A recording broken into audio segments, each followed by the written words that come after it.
রহস্যময় ঘটনা ঘটেছিল। পেঁচা ইমাম হোসাইন রাদিয়াল্লাহু তাআলা আনহুকে কি বলেছিল? কেন এই পাখিটি সর্বদা বিরান প্রান্তরে বাস করে? কেন এটি সবসময় উদাস ও দুঃখী থাকে? আপনি যখন এর পেছনের ইতিহাস জানবেন তখন আপনি হয়তো স্তব্ধ হয়ে যাবেন। একবার এক ব্যক্তি ইমাম জাফর সাদিক রহিমাহুল্লাহ এর দরবারে গিয়ে জিজ্ঞেস করলেন, হুজুর, পেঁচা কেন সবসময় বিরান জায়গা খোঁজে? কেন সে এত উদাস ও দুঃখী? ইমাম জাফর সাদিক রহিমাহুল্লাহ একটু চুপ করে থেকে বললেন, হে আগন্তুক, আজ তুমি যে পাখিটিকে এমন দেখে অভ্যস্ত হয়েছ সে সবসময় এমন ছিল না। পেঁচা একসময় মানুষের মাঝেই থাকত, সুখে শান্তিতে বাঁচত, কিন্তু তার জীবনে এমন এক ঘটনা ঘটে যায় যেটা তার সমস্ত কিছু পাল্টে দেয়। লোকটি প্রশ্ন করল, হুজুর, কি সেই ঘটনা? ইমাম জাফর রহিমাহুল্লাহ বললেন, এই পেঁচাটি রাসূলুল্লাহ সাল্লাল্লাহু আলাইহি ওয়াসাল্লামের বংশধরদের ভালোবাসত। একসময় সে নির্জনে থাকত না, কিন্তু কারবালার হৃদয় বেদারক ঘটনার পর থেকেই সে নিঃসঙ্গ হয়ে পড়ে।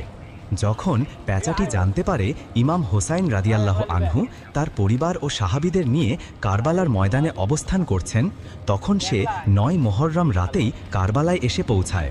সে ইমাম হোসাইন রাদিয়াল্লাহু তাআলা আনহুর কাছে এসে বলে, হে হোসাইন, আমার জন্য কি আদেশ? ইমাম হোসাইন রাদিয়াল্লাহু তাআলা আনহু বললেন, হে পাখি, তুমি এখান থেকে চলে যাও, কারণ আগামীকাল এমন এক মুসিবত ঘটবে যা তুমি দেখে সহ্য করতে পারবে না। কিন্তু পেঁচাটি কাঁদতে কাঁদতে বলল, হে হোসাইন, আমি এখান থেকে থিরে যাব না। পীড়াপিড়ি করতে থাকলে ইমাম হোসাইন রাদিয়াল্লাহু তাআলা আনহু তাকে সেখানে থাকার অনুমতি দেন। তারপর যা ঘটল, পেঁচাটি নিজ চোখে দেখল কারবালার সম্পূর্ণ যুদ্ধ। দেখল কিভাবে ইয়াজিদের বাহিনী নিষ্ঠুরভাবে ইমাম হোসাইন রাদিয়াল্লাহু তাআলা আনহু ও তার প্রিয় সাহাবীদের শহীদ করল। দেখল কিভাবে ইমামের পবিত্র মাথা মোবারক কেটে ফেলা হলো, এমনকি কিভাবে তার দেহ মোবারককে ঘোড়ার পায়ে পদদলিত করা হলো। এই ভয়াবহ দৃশ্য দেখে পেঁচার হৃদয় চূর্ণ হয়ে যায়।